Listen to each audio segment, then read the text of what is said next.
My name is Justin Decloux, and I'm here today with Will Sloan. And you're listening to the Important Cinema Club. And today, we're talking about the most powerful French New Wave director. Éric Rohmer, no.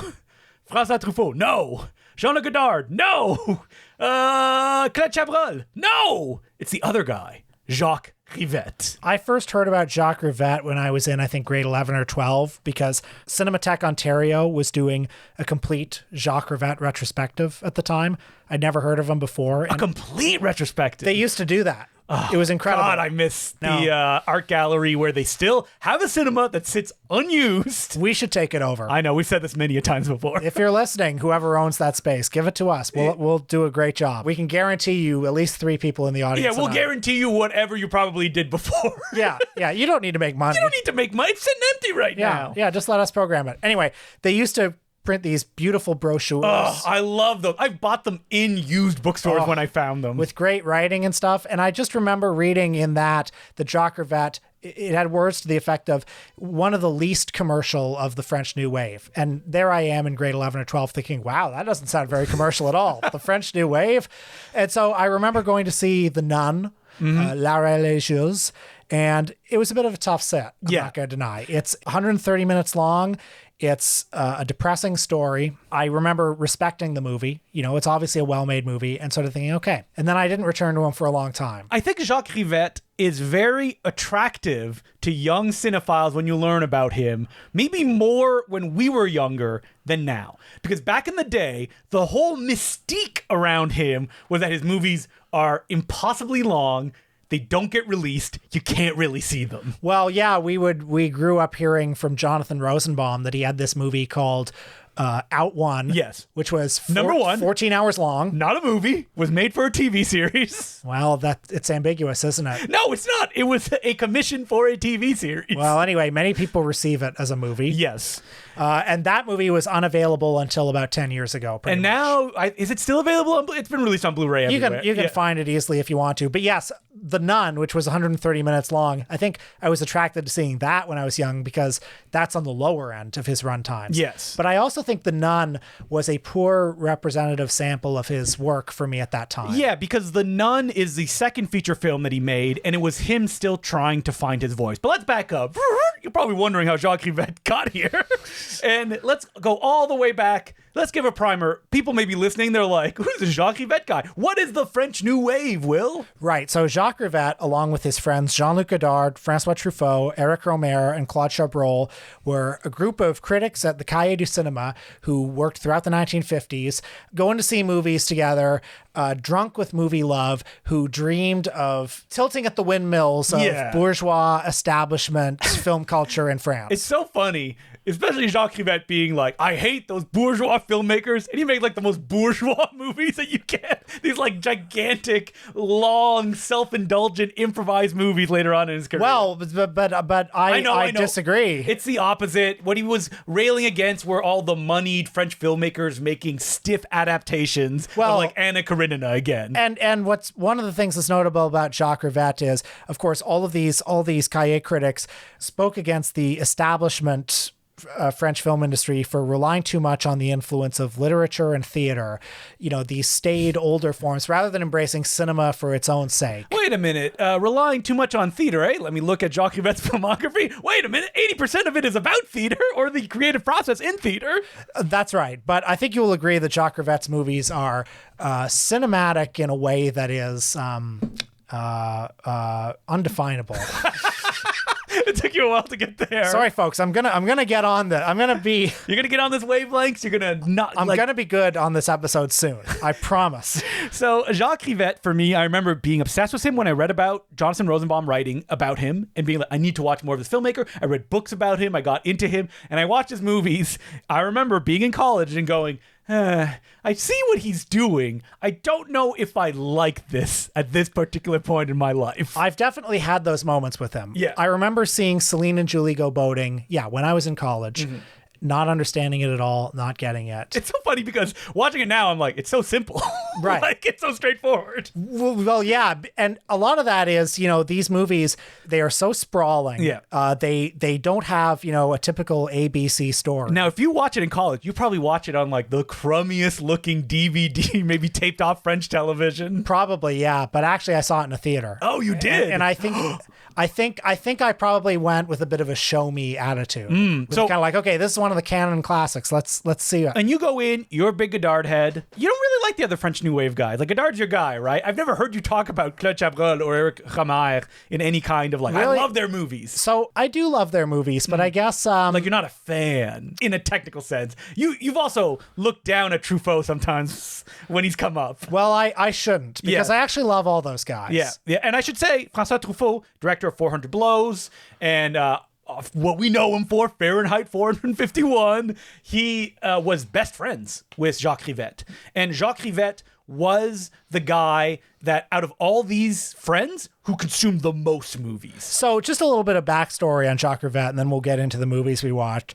Born in 1928 in Rouen, France, the most notable thing about his early life is he studied literature at university, but dropped out very quickly after discovering Jean Cocteau's published diary about the making of Beauty and the Beast. An excellent book that's still in print. You can find it very easily. Absolutely. And he said, this is what I have to do with my life. So in 1949, at the age of 21, he moved to Paris. And the day he arrived, supposedly, he met a young writer and actor named Jean Grault. I'm going to mispronounce a lot of French names. Jean Grault, who, of course, later became the writer of Jules and Jim, Mon Oncle d'Amérique, The Story of Adele H., many others. And they attended a screening that day of Robert Bresson's Les Dames du Bouillon, I think? Yes. There they met a young film critic named Maurice Scherer, who of course would become famous under the pseudonym Eric Rohmer. This is his first day in Paris. Yeah. Incredible.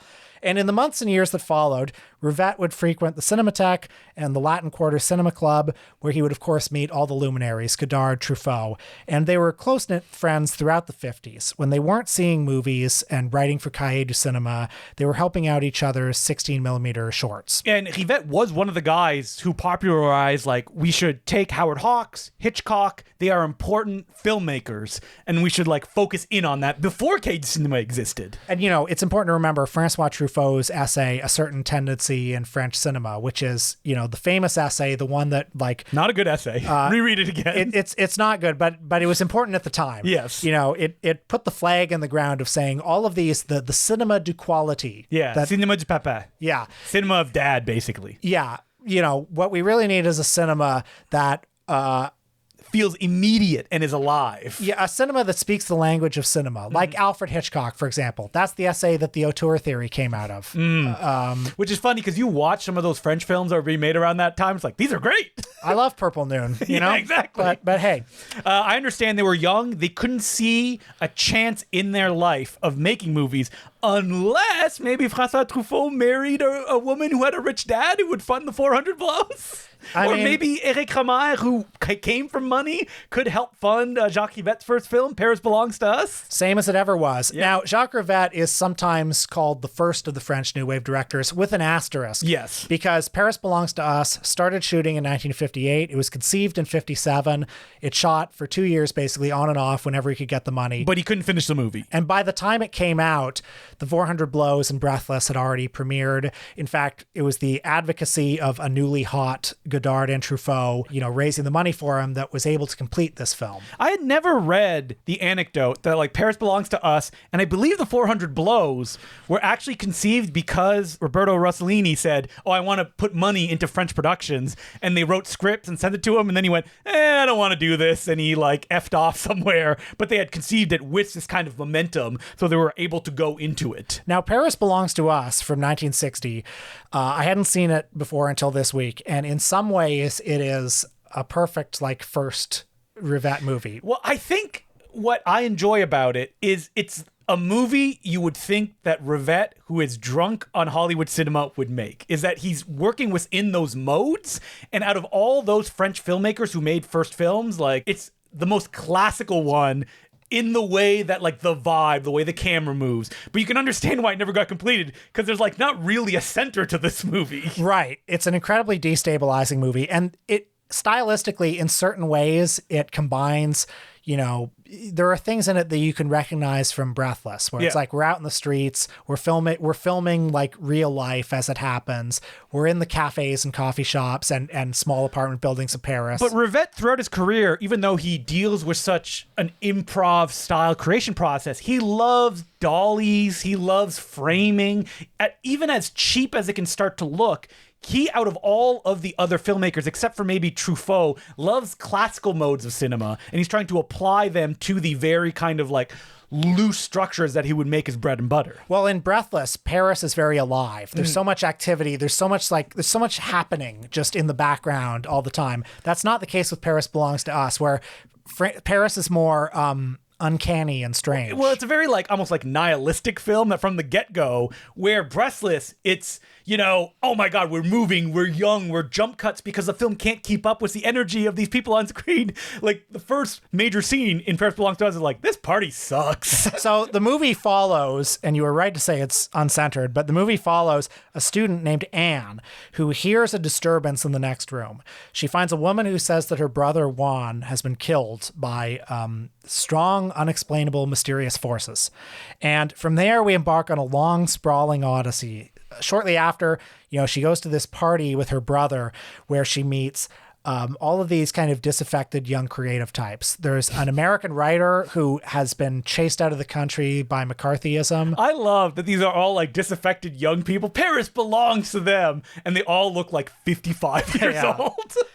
There's also this young director, this young theater director, Gerard, who's staging this very grassroots, no-budget production of Pericles. And much of the movie... How about you put this in your back pocket, listeners? Because this staging a theatrical production may come up throughout Rivette's filmography. So yeah, this movie sets the tone for much of what's to follow in Rivette's career, for its foregrounding of theatricality, the theatrical world, and this fiction, reality. This intermingling of lack of a clear delineation between the stage and the real world, and reality and fantasy. And sometimes long theatrical productions that you're forced to watch. Right. So there were multiple times this week when I was watching these movies, and I felt myself thinking like, what are we doing? Like, and I love Rivette, okay? Yeah. And I'm really happy we did this deep dive. And there are certain movies that I love unreservedly, and there are certain movies that I have a little bit of trouble with. But Will, the classic important cinema tagline, you are not supposed to watch them all in 1 week. That is the problem every time we... Well, actually, so this week I actually do feel just a little bit like... Well, you got 2 weeks to watch all these. I did. But still, I had 2 weeks to watch all these 4-hour movies. Yes. Yeah. I love going into it's like, is this one shorter? The fact that when you watch Paris Belongs to Us, you're like, phew, only 2 hours and 22 minutes. Also, we both had the exact same experience where we said we're going to watch Va Savoir, and we're only going to watch the 150-minute version. We couldn't do it. We both watched and then independently version. We were like, I got to watch the 4-hour one. Yep, that's right. Because we go the extra mile here. So Paris Belongs to Us. I like this movie, by the way, to be clear. I think it's okay. There's a lot to like, but it's so messy, and it does feel a little bit unfinished that like I would never point to this one as like, oh, watch this one if you want to get Rivette. There's so much else that follows where, you know, his modes of storytelling and his obsessions are more crystallized. Yeah, I mean, I find all these movies, I agree with that. I find all these movies destabilizing, and I find myself a little bit lost at some point in all of them because they don't follow an obvious, you know, beginning, middle, end structure. They meander. All of these movies, there's an hour that you could theoretically cut without... And a lot of the times they did. And I was going to say without hurting the movie, but that's not true. Because obviously duration is important in these films. That sense of feeling lost in them is important. But while there is a sense of feeling lost, I think the other films we're going to talk about, they all do have very cohesive build-ups until finales. That I think that there's a fear when you get into Rivette, they'll be kind of like senseless, free-moving things, kind of like Out One, if you will, where you're like, I guess that's it. None of the other movies that we're going to talk about, I had that sense with them, that they all reach conclusions, that I felt that there was a narrative that played out, that when we reach that point, like, okay, this is a definitive ending, whether you find it satisfying or not, but answers that have been built up then reach a conclusion that leaves you with other questions as you go along, but does make enough sense that you aren't like, oh, okay, I guess the credits are coming up now. Yeah. So Céline and Julie Go Boating. That is probably his most famous film. I think so. I think it's his most beloved film, too. Now, I will say, go boating is an expression in France. If you look it up in some places, it says, oh, it's being lost in fiction. That's what the expression... That's not what it means. It means falling for a lie. That's what go boating means. It's like, I think it's like, "y a pris le bateau." It's more of a French from France expression, but it's like t'as tombé dans un mensonge. You fell for a lie. Well, can I, as a non-French speaker, prod at that a little bit and maybe suggest that he may be using that title ironically a little bit? Yes. Well, like falling for a lie. The whole movie, and it takes a little while to get there, is about two women who find themselves falling into fiction that they can live through. And they become meta commentators, also being involved in what they're seeing. So it opens with the two of them. They're in the streets of Paris. One of them spots the other, and they go on just spontaneously. They apparently don't know each other. Yeah. And they go on this like cat and mouse game together. I started rewatching this movie on a plane ride I was taking, and my son had fallen asleep on my wife, and she was kind of like looking over my shoulder at the movie that I was watching. I don't remember which one it was, but I was like, oh, let me put something like more fun on that you can enjoy. And I put on Céline and Julie Go Boating, and I'm like, they just silently chase each other for 30 minutes at the beginning. See, I love the silently chasing each other because there's something like fun and impish about it. There is something fun. But when someone's watching over your shoulder, they're like, what the hell is this? Like, what is this? Because it's like, Rivette loves the ability that cinema has of forcing you into a passage of time. People will enter frame and leave frame often in his scenes. That like you don't cut around that. And this is never clearer than this opening scene where these two women, you have no definitive kind of reading on them. You have no context for who they are. No, other than one of them is reading a book on magic and that she just chases the other woman and they playfully kind of go after each other silently. And this is like classic, I was very inspired by the silent French filmmakers. It's like, okay, yes, but done in a realistic fashion where it's almost how long it goes that it becomes funny.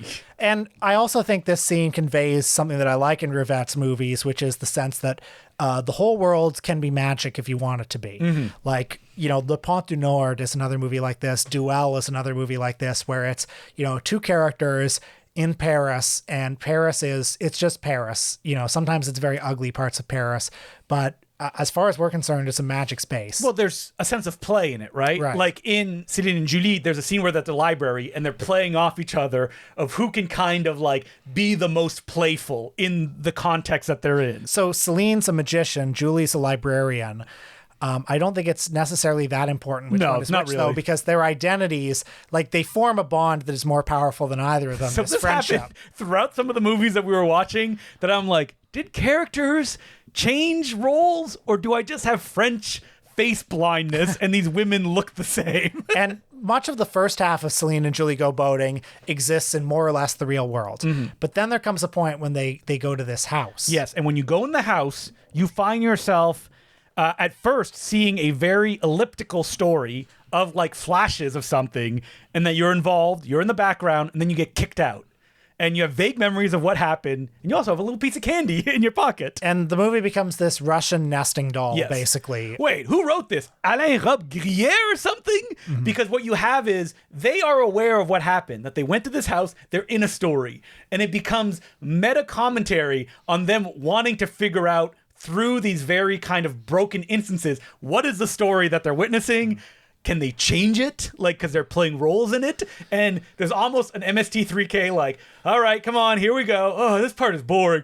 Wake me up when it gets interesting. And I think to get on the movie's wavelength, you have to be comfortable with, there may be times when you're a little bored. Yeah. There will be times when you're a little confused. Mm-hmm. And you're going to lose track sometimes of what's real and what's not real, or et cetera, et cetera. Now, did you think watching this movie, I can sense a little inspiration from a favorite filmmakers of art. Not inspiration, maybe inspired by Rivette. A little Mr. Jess Franco, if you will. Oh, Jess Franco. Now that's interesting. There's a lot of... I see Jess Franco everywhere. But there's a lot of cabaret in this movie. There's a lot of kind of what is real, what is not, the idea, like the line between fiction and like reality. I think Jess Franco is an apt comparison to Rivette because you just kind of hang out in these movies sometimes. Very improvised as well. Even though that Rivette says that Céline and Judy Go Boating was pretty rigorously structured, and they could play within the context of what was already there, because especially that first part. Notably, Rivette was not enthusiastic about the auteur theory in the way that some of his colleagues were. No, he was not.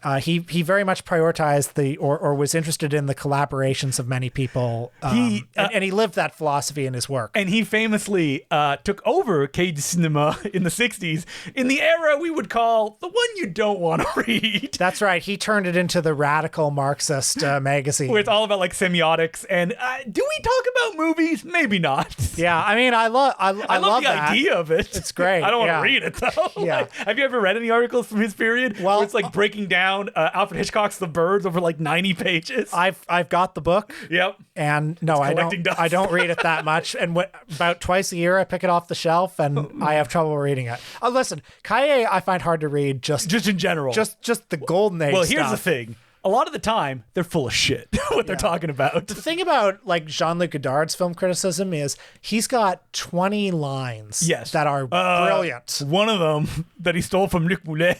I know, you bring that up. The tracking shot, morality is a question of tracking shots. Yeah. Well, that's something that Jacques Rivette said. Remember that one of his big, he was very kind of dogmatic, and he talked about the morality of the tracking shot, and I believe it was Capo, right? That's right, Capo. It was someone in an internment camp dying, and they were like up against a fence, and the camera like tracked in on them, and he was like, "How dare they do a move like that?" Right. Which, I mean, in the context of that movie, I think was overreacting a little bit, but like, I gotta make a name for yourself, though, Will. But I do think it's a useful thing to think about just in general. Like, but Rivette loved Schindler's List. That's so weird. I'm being sarcastic. That did not happen. Wait, did he love Schindler's List? There's no way. He probably hated Spielberg. I mean, Godard did. There's so many like facets to Rivette, like when you talk about him as an improvised guy, even though that he was like one of the first auteurs back in the day, but then he did actually, go that way when he was making his own films because he wanted it to be a very collaborative effort. Was it Rivette and Chabrol who wrote the book about Hitchcock? No, it was Chabrol and Romer who wrote the book about Hitchcock, not Rivette.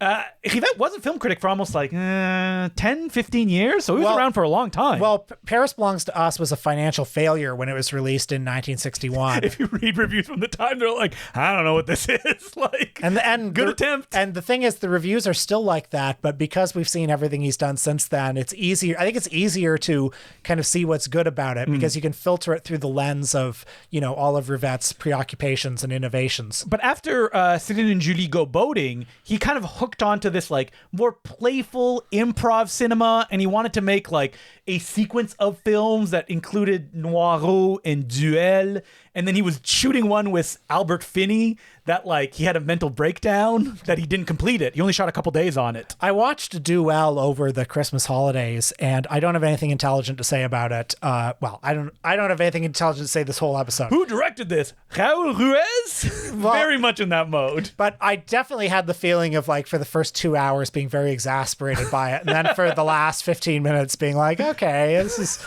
like this maybe this is everything, maybe this is nothing, and maybe it's both at the same time. I mean, you watch his films, and kind of like the way some people approach David Lynch's film, they feel sometimes like puzzles that can be cracked. Like, oh, what is this a reference to? Right. Is this calling back to this forgotten piece of French literature? And Celine and Julie Go Boating is filled with dense with literary references. But ones that you're like, oh yeah, he has to tell me what it is because I'd never get it otherwise. Can we talk a little bit about La Belle Noiseuse? Because I 5-star movie. Love this movie. I love this movie. Yeah. I am hugely enthusiastic about this one. This is from 1991, and this is one of only one or two of his movies that became a genuine sort of international success. Celine and Julie Go Boating, La Belle Noiseuse. That's it. And Va Savoir had a bit of art house play. Did it? Oh, I mean, I'm sure it played, but it probably played in the butchered version that wasn't the 4-hour that's one. Right. Yeah. If you've heard anything about La Belle Noiseuse, you probably know that it's a 4-hour movie about painting. Here's the thing about La Belle Noiseuse is that people tell you like, yes, you just watch someone paint for 4 hours. There's 2 sequences where he paints the woman, and there's so much tension in those scenes about what's happening that like it is a suspense film in the way that it's constructed. So Michel Piccoli of Contempt fame plays a great but retired, and, Broken painter. and perhaps not all that great painter. Yes. Somebody who my kid could have drawn that. somebody who drove himself to an early retirement trying to create this painting called La Belle Noiseuse that was supposed to be the greatest painting of all time. And when you set out to create the greatest painting of all time, you're probably going to disappoint yourself. But he kept trying over and over and over again.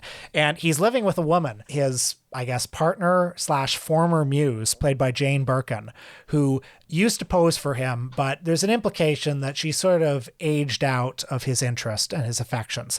Now, meanwhile, a young sort of aspiring artist named Nicholas and his girlfriend, Marianne, played by Emmanuel Béart. Emmanuel Béart of Mission Impossible fame. They happen to be around there, and Nicholas, who so admires the Michel Piccoli character, says, "Hey, do you wanna paint my girlfriend Without asking her. Can I sell you my girlfriend?" Yeah. Basically. I wonder if this film will be about ownership and what it means when it comes to creation. So Emmanuel Béart is basically, like sold like cattle. Yeah, and she realizes this right away, and she's like, "What the hell are you doing? I don't want to do this." She doesn't like it, but then she says, "Okay, this is my situation. I'm going to own this." This is a 4-hour movie. 2 hours of it is spent with her naked. Yes. But I quickly became numb to that, I must say. I mean, but it's not presented in an erotic way. No. And the tensions of what's happening is he's painting her. So there's only 2 scenes where he's painting her, or maybe 3. Well, there are 2 or 3 stretches of the movie. And and the tension is like, she's like any normal human being. She doesn't want to hold a pose, and he is not happy with the poses she's holding. So he'll go and like move her, and they have conversations about their own lives as it's happening. This film gets presented a lot as like, time is the true character of this film. So it is, to the degree that, I mean, there are a number of scenes where you'll see him paint, and it's not Michel, it's not Piccoli's hands, it's somebody else's hands doubling for him, but you see him like manipulating the watercolors, you see him adding, subtracting, and I found that fascinating to watch. Well, because the whole tension of the movie is, what is good art? What is he looking for? What will it achieve?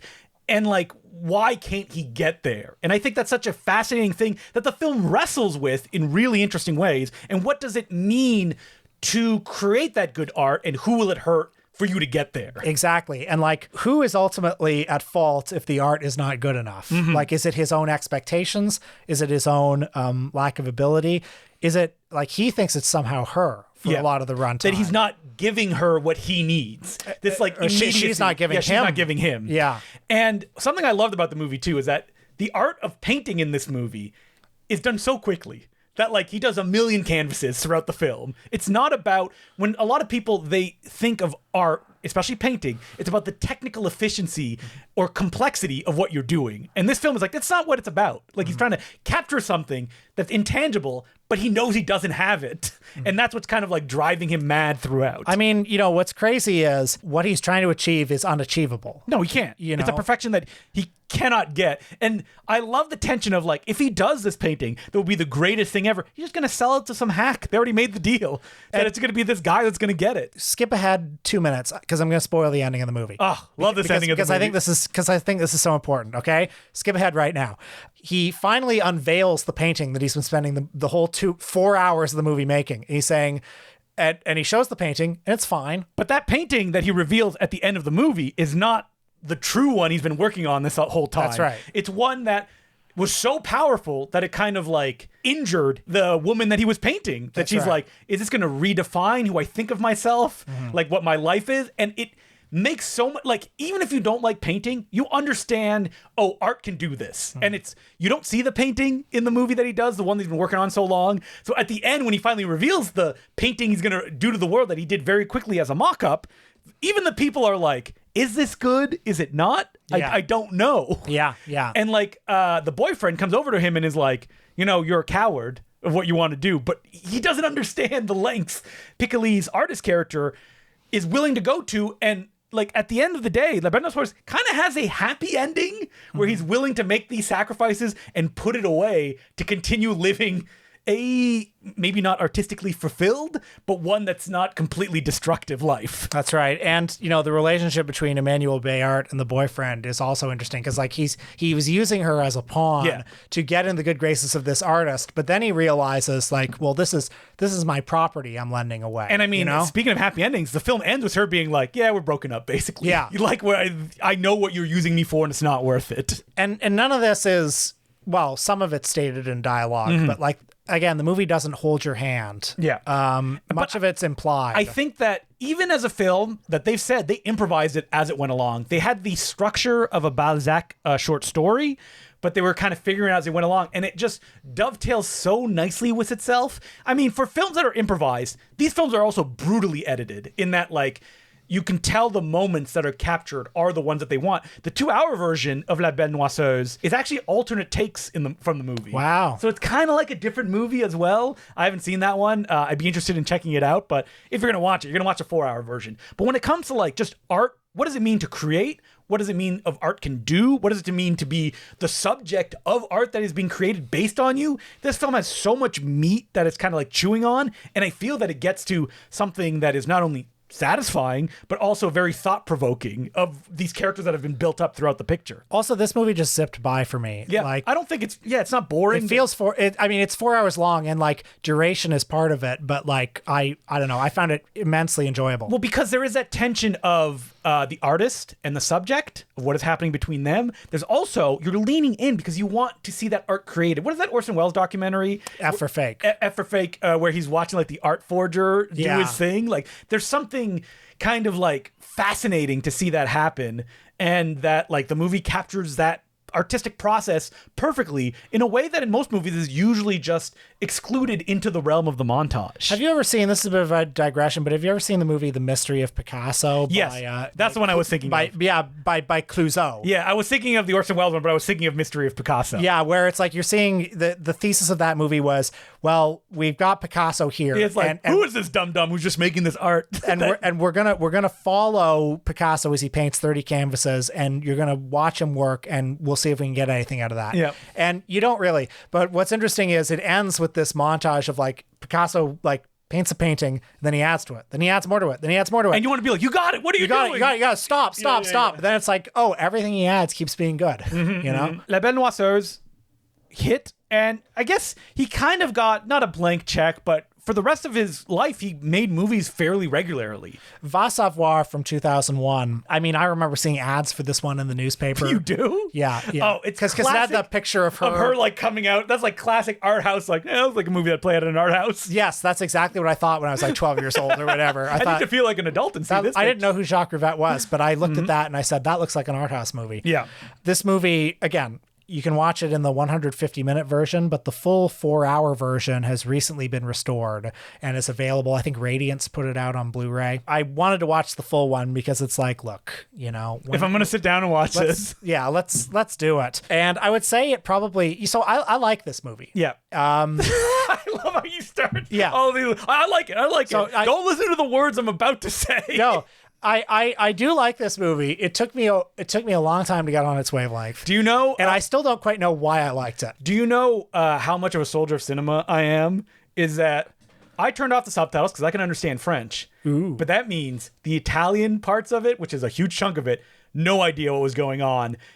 But that's what the characters in the movie are experiencing. A lot of this movie is a character doing a play in Italian, but they're doing it in France, and a lot of the audience members do not speak Italian. Mm-hmm. So there's a lot of like, did you like the play? And they're like, oh yeah, I liked it. Did you know what was going on? Oh, I don't know, but your performance was very energetic. And I think I wanted that experience of the characters that were watching the thing on stage.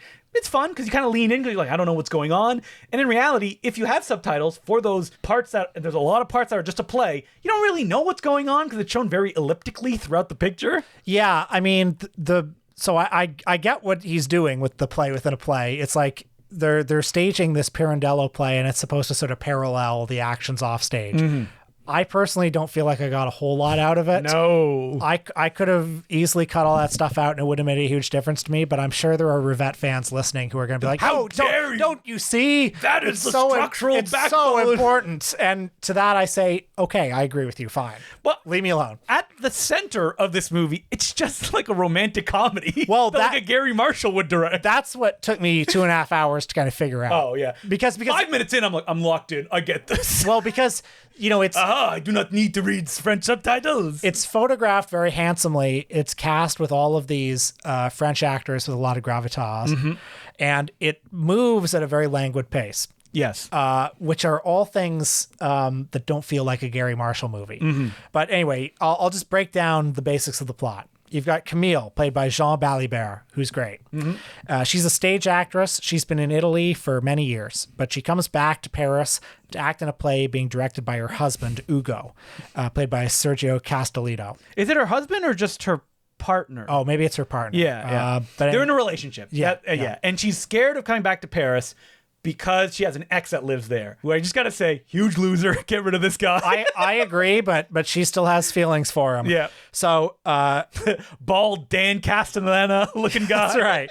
Her ex is named Pierre, and her current partner, Ugo, he's, in addition to the directing of the play, he's looking in all these archives and libraries to find this lost play. And he becomes very infatuated with a young student named Dominique, played by Helen de Fougerolles. I'm so not versed in theater at all that the idea of them, he's like, I found this lost play. I'm like, how is it different from any of the other ones? But then if someone turned around and was like, I found a lost Jess Franco film, I gotta see it. I need this. Yeah, exactly. So she's feeling scorned. So she tries to strike things up with her old lover Pierre again. Now Pierre is married to Sonia now. Yeah. And will you be surprised? There's also another guy that's involved with, basically, it's very 90s romantic comedy in that all these seemingly disparate couples are actually all intermingled in some way. Right, because Dominique's brother, Arthur, is pursuing Sonia because he wants to steal her jewels. But also maybe having an incestuous thing going on. Now, very French. It clicked into focus for me finally when I read that one of Rivette's creative touchstones was Monkey Business by Howard Hawks. Now, but let's slow it's down. A very different pace than Monkey Business. Wait, is there... And in this movie, do they also turn into the young versions of themselves through a magical potion like in Monkey Business? Well, it's got screwball shenanigans, like there's the scene where she's locked in a room and she has to climb out the skylight. This is classic Yvette. This is like screwball shenanigans. She has to go through the rooftop. She's going to get up. She's going to look around. She will see a ladder. You will watch her walk to that ladder, go down that ladder, then look, find another window. You will see all of it, which I'm loving. And so this, I think, is why I like this movie. Yeah. Basically, it's got all this stuff, and as the movie wore on, its 4 hours wore on. Maybe this is Stockholm syndrome. I don't know, but I came to love these characters. Oh, I was locked in right from the get-go, especially when they started all interconnecting. Yeah, and I mean, I love the actors. I think they're all very charming. They all bring a certain light touch to the roles, which I appreciate. And something I enjoyed is that it never went down alleyways that you expected it to go. Like, Hugo was a bit unsure of starting a relationship with a woman way too young to him. And like, are they going to cheat? Are they not going to cheat? How is this going to go? And it actually ends almost like a Hollywood film where all of the threads lock together and then everything is paid off, where like a lot of Rivette films, there's always a goal, like a diamond or blackmail that needs to be done, and the characters can pull off, and in doing that find some kind of satisfaction. Yeah, so I think what I love about this is that experience of seeing a romantic comedy played at this pace with these performance styles, and just kind of living with these characters for a very long time and observing them and enjoying their company while they go through these machinations. Like, the radical thing in Va Savoir is just the lengths of time this stuff takes to play out. That's because right. Otherwise, if you compressed it, you could do a 90-minute movie of this. It would probably be it wouldn't be as good. No, and it would be kind of like, okay, that's fine. It's not that memorable. Now, I also did watch Up, Down, Fragile, which I've always wanted to see because it's Rivette's musical. And you know what? It is genuinely a musical. Now, does the first musical number happen an hour in? Yes.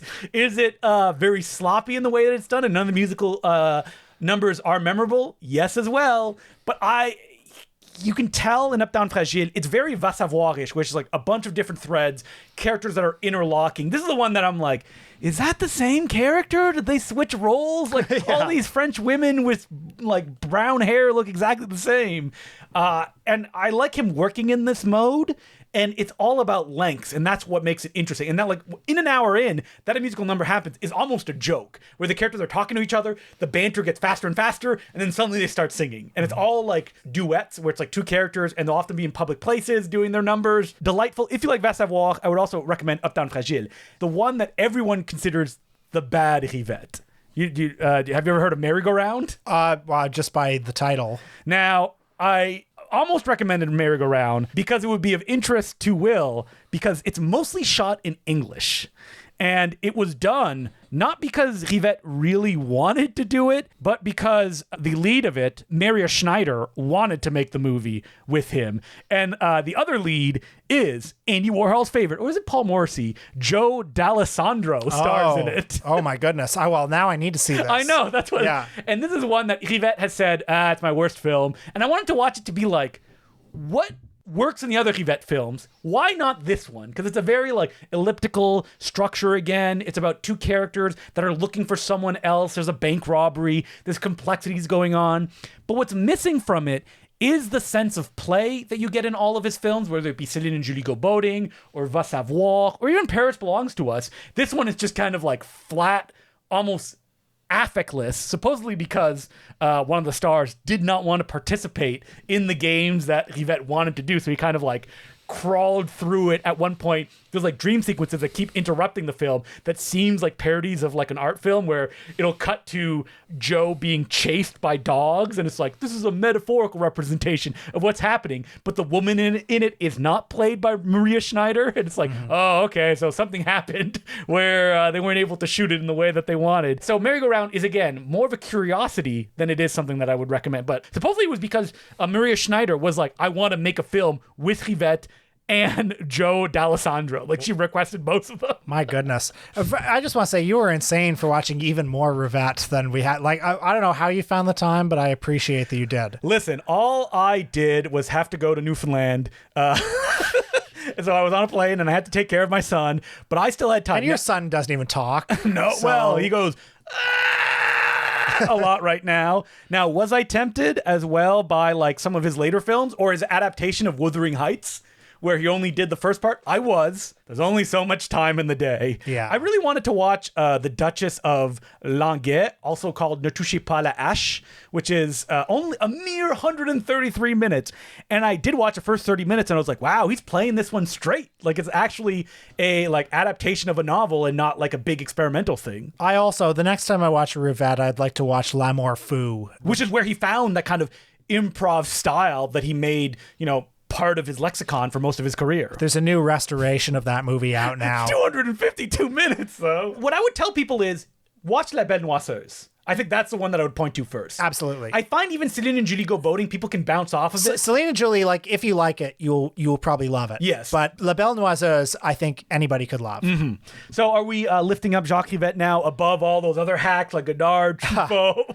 You know, why pit kings against each other? I'd say he's one of those filmmakers who really forces you to recalibrate what has been ingrained in you about how a story is told, how a frame is composed, all that.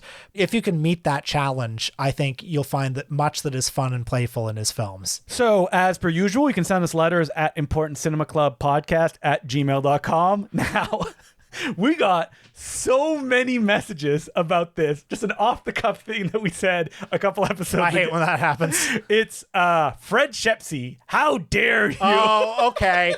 Guys, I'm sorry. In the last episode, we were riffing about Fred Shepsey. Hack, I don't know. hack. I don't know why he came up, but we were just really dismissive. You said something else. Somebody else was a hack, and like people were jumping about you on that. Here's the thing: if you look at someone's filmography and they have 100 bad movies, but they made 3 good ones, they're a hack. It's undeniable. But well, not necessarily. As we've talked about, are you a good filmmaker if you only made 1 film? Maybe. Anyway, Fred Shepsey. I'll read this letter. It's from Adam. And this is a representative sample. Yes.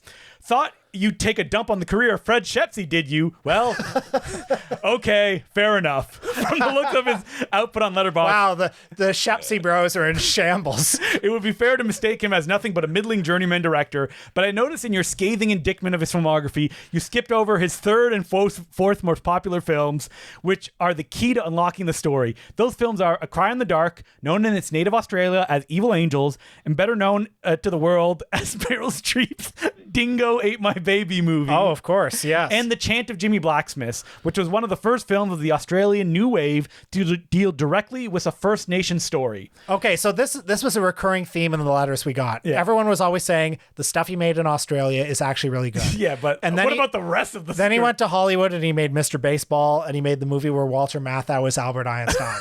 but to this, I will just say, I shouldn't go around throwing the word hack at people I don't know. You know? I don't know Fred Shepsey's work. You have two eyes, though. You look at that filmography. Well, the thing is, I have seen some of these films. Yeah. I've seen Roxanne. I've seen Fierce Creatures. oh, you Have I ever seen Fierce Creatures? We were talking about it today, that there may be an upcoming episode where we have to watch Fierce Creatures. Because I keep pitching, let's do the bad Monty Python, Yeah. where we'll watch Fierce Creatures, Yellowbeard, and Eric the Viking. Yeah. And maybe Splitting Heirs, too. Let's go crazy. Here's the thing about doing like joke episodes is that Will is always the most enthusiastic about it. I'm the one who will pitch the bad ideas, and Will will be happy because I'm already signing on if I'm pitching it. But Will is the one who's the most like, ugh, I can't believe I have to watch this. I don't know about this one. I mean, Bad Pythons. I mean, Yellowbeard, Fierce Creatures. Yellowbeard is a slog. Didn't we say that we would pick one from each filmmaker? What's the... Right, so Graham Chapman is Yellowbeard. Yes. Terry Jones is Eric the Viking. Okay, so we need to do 5 then. John Cleese is Fierce Creatures. Tideland. Oh, but is Gilliam... Well, no, we should do Thailand. Yeah. Wait, did we do that one on our Terry Gilliam episode? No, we didn't. Yeah, because we avoided that. Like that movie will kill me if I have to watch that again. You've seen Thailand, right? Of course I have. Of course you have. Yeah. Have I watched the Vincenzo Natali the documentary? That's barely a documentary, let's be honest. Well, hey, I think Vincenzo himself has said like he was there for the least interesting part of the process. And I will say as well that like Canadian filmmakers, like you could look at Donald Shabib's filmography and be like, hack. You know. Yeah, so I'll just say apologies to Shepsey Nation. Fred Shepsey episode coming up. Well, I think I'm not smiling thinking of having to watch Mr. Baseball. As our penance, I think we should do a Fred Shepsey episode because I would like to see some of those Australian movies. And but even as Australian films, I'm like, the Dingo Ate My Baby movie. Yeah, that one I don't care too much about. Even The Chant of Jimmy Blacksmith feels like homework. I mean, people swear by him. All right. I mean, multiple people sent us emails. Is Fred Shepsey alive? Do you think he sent his Discord on us? You think Fred Shepsey doxed us?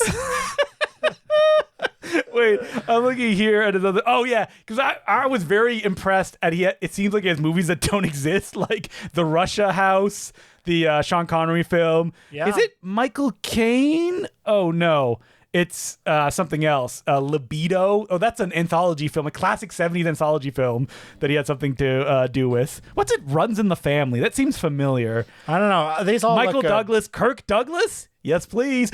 It Runs in the Family is the one. Is that the one with all the Douglases in it, including Eric Douglas? Wait, he made that? It Runs in the Family? Yeah, Cameron Douglas, Rory Culkin. Oh, I remember this movie. Yes. That's right, Michael and Kirk Douglas. Wow, how does this only have 1.8 thousand letterboxd And Eric blogs? Douglas. I thought, did they do multiple Kirk Douglas, Michael Douglas films? Because I remember the poster was like them on a boat. You're thinking of Diamonds with Kirk Douglas and Dan Aykroyd. Something like that. I mean, I'm getting excited for Fred Shepsey now. Yeah, okay. Fred Shepsey episode coming soon. Coming very soon. Ugh. Fred Shepsey, yours to discover. Maybe we'll come out and be like, you know what? This is one of our top 10 guys. Yeah, could be. Do we have any non-Fred Shepsey emails? Or Wait, we have another letter here. Fred Shepsey, a defense. No. All right. If you sent us a letter about Fred Shepsey, we Or a see message. you, we hear you. We couldn't read them all. Our next letter is from Darius, and the title is "I'm Fighting for Jerry." You can guess what you. Jerry Lewis. I Well, assume. we're about to find out. It could be Seinfeld. Yeah, Jerry O'Connell of Sliders fame. Could be. Let's find out which Jerry it is. Hey guys, I live in Palo Alto, California, the home of many big tech companies, Stanford University, and one good cinema called the Stanford Theater. It started as a cinema in 1925 and operated continuously, becoming more decrepit as it went until the late 60s when it turned into a general performing arts space and eventually fell into disuse. In the late 1980s, David Woodley Packard, an heir to Hewlett-Packard Computer Company, a middle-aged guy at the time who had in his 30s become a film fanatic, decided to rent out the cinema and play a Fred Astaire series, which resulted in big crowds and inspired him to purchase the cinema, restore it to its former golden age glory, and play films that he loves. He has been doing this ever since. His foundation also does film preservation down at UCLA. The theater plays all its films on 35mm. Wow, I've never heard of this cinema. Oh, it sounds like heaven on earth. Including deep cuts, which likely haven't been shown on film in theater many times since their release. Tickets are $7, $6 if you buy a pack of 4, and popcorn starts at $1. This is amazing. Is this the only good rich guy? I can't believe this. This is incredible. The crowd is usually a little gray-haired, but there are a good number of young people and families as well. And everyone is usually very pleasant and good-humored. David Woodley Packard is also the sole programmer for the films played at the theater. Mr. Packard, now in his 80s, definitely has his favorites. He's an actor guy. I think he loves Astaire, Bogart, Hepburn, Kelly, usual suspects. He also has an unsurprising director of favorites, like Hitchcock. If you want to peruse the program, here's the link. You can check it, stanfordtheater.org. He really likes the 30s, 40s, and 50s, and very little 60s, and rarely past that. I think that he should play the films of Jerry Lewis. I think they would kill with the crowd, and they have never been played in the 40-year history of the Reborn Theater. I suspect this guy, who sounds like a great guy. Yes. I suspect he's a little snobby to Jerry. I think he probably thinks, oh, he's not funny. The French like him. Yeah. As far as I can tell, though, they did play at the time of their release. Jerry is just as much a figure of the golden age of Hollywood as anyone else. I looked up Mr. Packard online, and as with any octogenarian, his OPSEC is relatively poor. Yeah, why would he? He doesn't need to contact... He as an 80-year-old who owns the theater and charges only $1 for popcorn, I don't think he's like sending out Facebook events of stuff that's coming up. Yeah. I found an email and emailed him, but I never received a reply. I'm hopeful that the idea I sent to him is percolating, and I might one day join a crowd to watch a 35mm screening of Cracking Up. All right, we're going to get back to this. I will doggedly pursue my goal as long as I live here. If Packard doesn't budge and I live here long enough, perhaps whoever takes over the Stanford Theater will be more pliable. Since I have his ear, are there any other films or filmmakers I should advocate to be shown? Keep up the great podcast, Darius. All right, number one, this guy owns a theater. He will take no requests. Yeah, and he's in his 80s. And I must say, I kind of respect just the sheer curatorial madness of it. It's like all on 35mm. 30s, 40s, 50s is what he likes. All on 35mm. Hey, I agree with you. I wish he would show Jerry too. Yeah, but then he's probably also showing stuff you're not going to see anywhere else. Yeah, especially if he's been doing it for this long. You're not going to get Cracking Up playing on 35mm. I'm sorry, you'll get it maybe at Quentin Tarantino's theater. I saw it in New York last month. So it's playing, it's out there, but you're not, like, if you're going to get anything, maybe you'll get The Nutty Professor. Yeah. The Ladies' Man, if you're pushing. You know what I would say? Or if you're lucky, not if you're do not push this guy. So here's what I would say if you want to get in his good graces. He's probably there. Yeah, all the time. Just strike up a conversation. Mm-hmm. Just say, I don't know if you've seen a Jerry Lewis movie lately, but you should check out. Don't start with that, though. Chat with him, chat about the movies that he likes. Yeah, connect with him on a human level. Mm-hmm. And then maybe just say at some point, like, hey, have you ever considered showing The Bellboy? Have we ever emailed anywhere to ask to play anything? I don't think so, I don't think so, no. Because I feel like... it's a little presumptuous. Yeah, it's like, don't you know who I am? Nobody. Get out of here. So I wouldn't email places because I would just assume, like, oh, they can't... Who knows what the rights situation is? But this guy, that's a lie. We did email one place to ask to play something specific, and they said no. What was it? A little movie called Ernest Goes to Jail. Oh, well, that's different because we're programmers. Yes, that's right. That's our series. We talked about this, I think, on the podcast. Yeah, we tried to play Ernest Goes to Jail at our screening series, and we couldn't because Disney doesn't have a DCP. Someone someone tweeted recently about like, I'm very disgusted by the people laughing at Ernest Scared Stupid at the local rep cinema. Very funny tweet. Very funny. funny. But I had to reply being like, it ain't playing at the local cinema because you're not allowed to. Disney won't let you because we would play it if we were allowed. Because we of course came back with, oh, well, we'll make a DCP with a Blu-ray. Yeah, and they said no. You can't do that. Yeah, they're just like, we're not interested. And people will always be like, oh, but this theater's playing it on 35. And it's like, yeah, John Cherry's son is there. That's different. Well, yeah. An Ernest movie played at the New Beverly last year. And that's because it's in LA, so they have access to the 35 millimeter and it's print there. Quentin Tarantino, or it's people asking. They can call Disney and they'll say, oh, sure, we'll send you over a print. Yeah. We can't just get a print. Don't use that as an example. People always, anytime I'm like, you can't play this movie, it's like, oh, but they played it. The New Beverly played it. The most conveniently located and well-funded theater of all time played it. It's like, no, I'm sorry.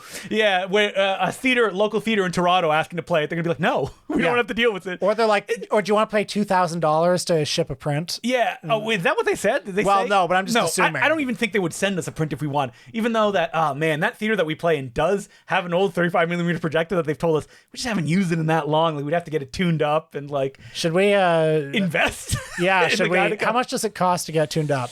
Probably a lot. I wonder. Yeah, probably a lot. And I wonder if it's broken or because they probably just stopped playing and they just haven't touched it. Because that theater, the Fox, I would go to all night like exploitation marathons that were all on 35 and 16 millimeter. So wait, how would they set up? They must have brought a 16 millimeter projector there. They just don't have anybody to work there and do it anymore. It's all complicated. Yeah. Anyway, the Fox is very good. Though. We love the Fox. Yeah, we love the Fox. And maybe if you sell out whatever our next screening is, then we can fix the projector. I think that's the thing, right? That if we were bringing enough people in, then maybe we could make some.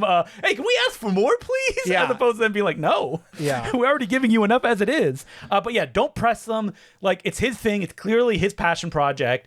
You sent a polite email out, that's where I would leave it, but Will has a very good strategy. If you see him, maybe start a conversation with him. Become his friend. Yeah, exactly. Become the friend and maybe of an 80-year-old millionaire. Maybe see if you can get yourself written into the will. And hopefully you don't get hunted for sport if you get too close for him.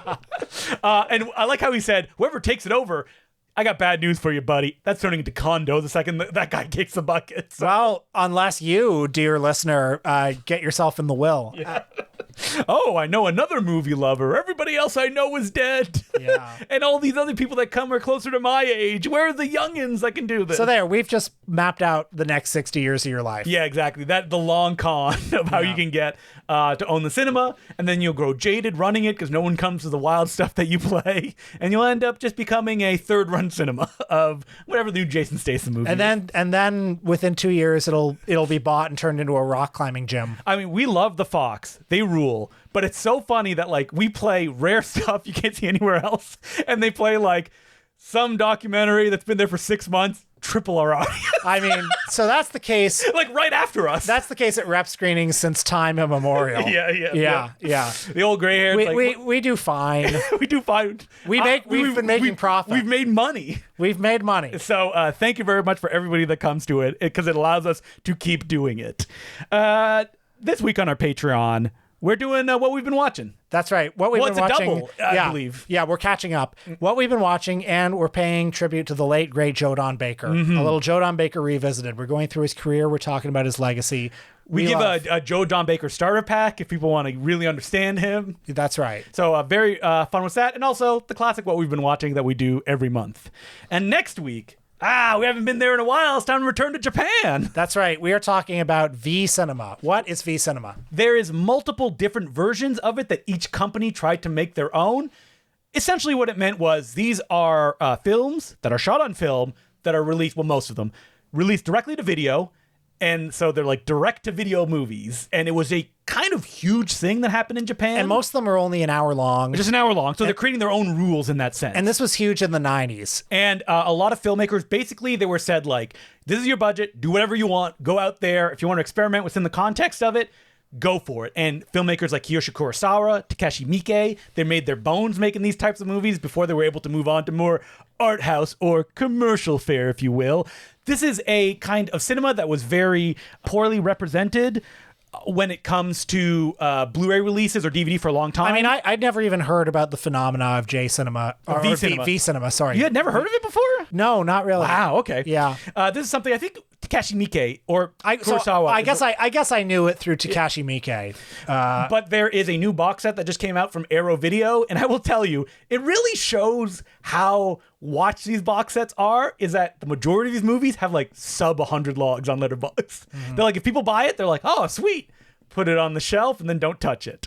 So I will recommend that we watch the first one, Crime Hunter Bullets of Rage, which I believe was the first V Cinema film officially.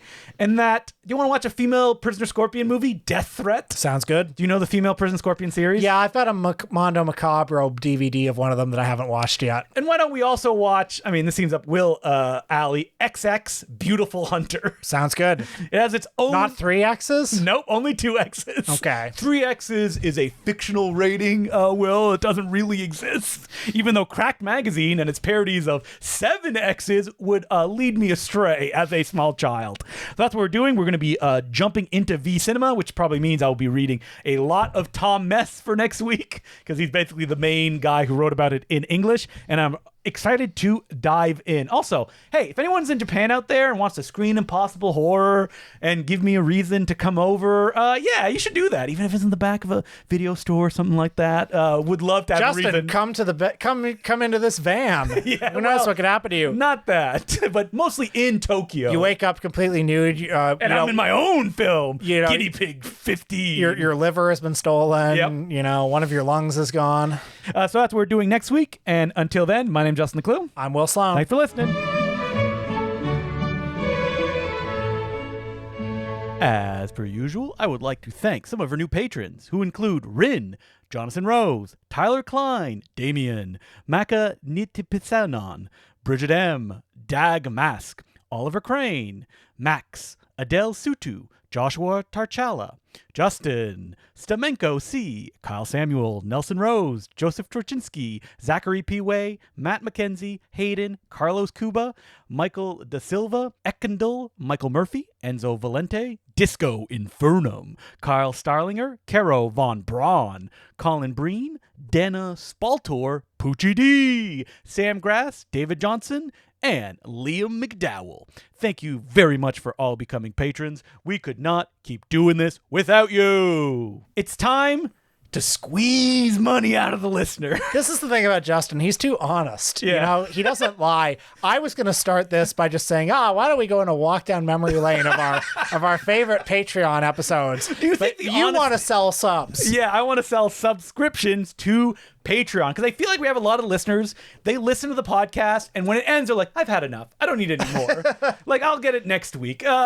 There's no ads or anything like that, but it doesn't, I have my fill. I've been listening to a lot of podcasts recently, and like, they all start with them selling their Patreon at the beginning. It drives me insane. I could not do that, being like, hey, don't forget to subscribe and blah, blah, blah. Well, like, I have to skip the first 5 minutes every time. There's a reason they do it, Justin. I know. Do you start Michael and us like that? No, we don't start it, but typically around like 10 or 15 minutes in, we might say, oh, by the way, on the Patreon this week. Oh, really? So you smartly, instead of the way that we do it, where people are like, I've had my meal. I want some dessert. I want to hook them. Yeah, I want to hook them. That's how you have to do it. You have to do it at the beginning. But not if people too close to the beginning. But if people subscribe now, then I won't have to do that. Okay, listen, the point is, we need to put our kids through college. Yes. And your dogs have to go to dog school. That's right. Listen, dogs are expensive too. Yes.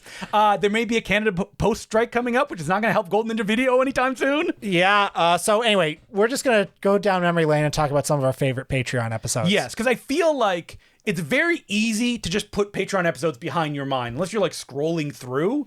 Like, you won't know the good stuff, especially if you come in like a little bit later into the podcast. Okay, so if you get a subscription now, here are the ones I recommend. Yes. Number 319.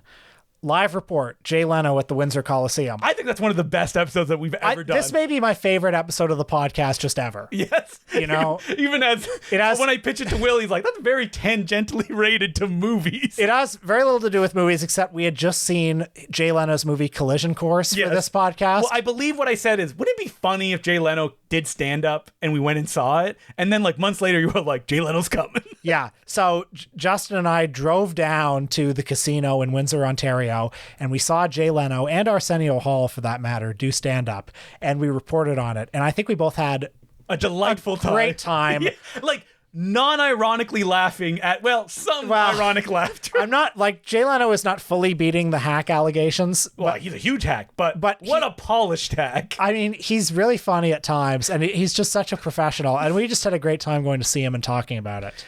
There are some episodes that we do every now and then that people love, which is when we go through a list of movies and, like, decide if this belongs on this list. For example, number 266, AFI's 100 Years, 100 Laughs, Eliminations. Oh, so good. Okay, here's the other, like, really essential one, I think. Okay. They're all essential. Yeah, but yeah.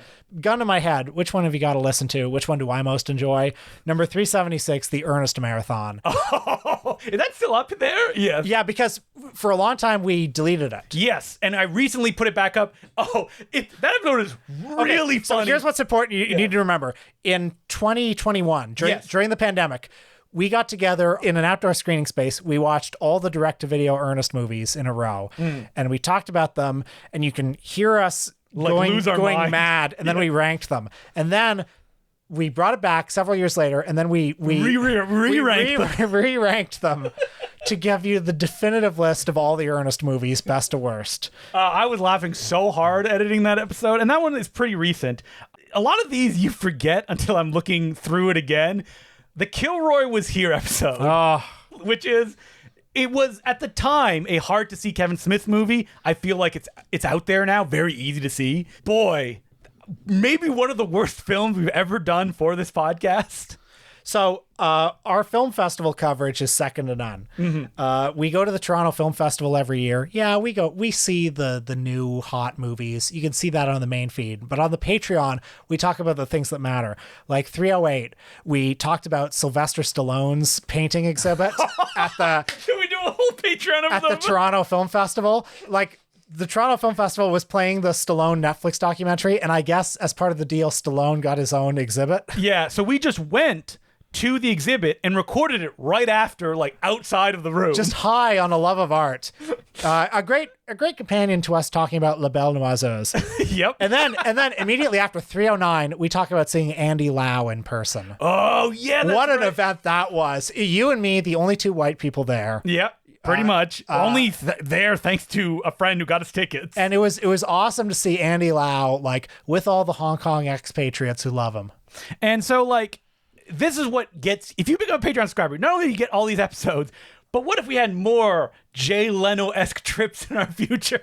There's other trips we did. There's one where we talk about Blobfest that we visited, where we took a photo with Roman. Oh, so good. That's a Patreon episode. You know, we have a deep dive into Dick Tracy special, Tracy Zooms In. That's number 272. Oh, yes. Oh, we do have an episode. People love it when we talk about anime. Number 271, we talk about Legend of the Overfiend. That's an episode where Will is like, what did I just watch? Yeah. Like, what was it? Sorry, I'm going through these Patreon episodes, and These are good. I want to sell people on it, but, like, I'm not going to sell people on, like, hey, we did an episode on 21st century distribution. That really shows that we have no master when it comes to what we talk about. I don't know. Like 261, a whole episode on the Three Stooges meet Hercules. Like, this is the real freak stuff. You can listen to the main feed episodes. You can hear about Jacques Rivette, you know, the serious stuff. But if you want to hear about the Three Stooges meet Hercules, you got to get behind the paywall. Like, I'm looking here. Listen to this, like, wild run. We talked about La Femme Objet, a French porn film, Batman Mask of the Phantasm, The People versus Larry Flint, Cabin Boy, The Ladies Man. Oh, my God. So, listen. There's a lot of people that are subscribed to the Patreon, but do not, like, actually pay and can listen to episodes. Number 246, we did a whole Patreon episode about Joe D'Amato's Caligula, the Untold Story. I bet you've forgotten that.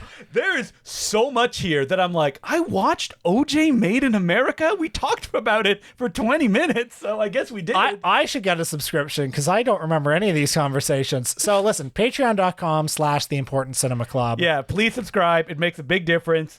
We don't want Justin has a kid. Well, I don't want to start doing ads on this, being like, you know, gambling is very dangerous, and we hope that you don't do it. Yeah. You would think that, like, I would get used to hearing gambling ads on podcasts that I like. It just makes me angrier every time that I'm like, you guys are so successful, you don't need to do this. I know. Well, maybe we will have to if people don't subscribe to the Patreon. We don't want that, do we? Godzilla versus King Kong. Hey, we talk about mainstream stuff. Our first episode was about Zodiac. So, yeah. we talk a lot about, Like there's a lot of like Martin Scorsese films here, like Cruising, Space Jam, Kids in the Hall on Film. Oh my God. Mank. We did an episode on brain donors. So there are literally hundreds of episodes Yes. here that you can only access. And if you do have a subscription, why not go back through the archives and have some fun? Steven Seagal Revisited. Oh my God. What a delight this Patreon is. So hope that you, if you listen to this regularly, that you subscribe to patreon.com. So that's the Important Cinema Club. And if you're already a subscriber, why not boost it up to, I don't know, $20, $50, $100 a month? No one's stopping you. Well, given all the entertainment we've given you, I think it's the least you can do, don't you think? Yeah, thanks for listening and everything. Yeah, sure. We want your money.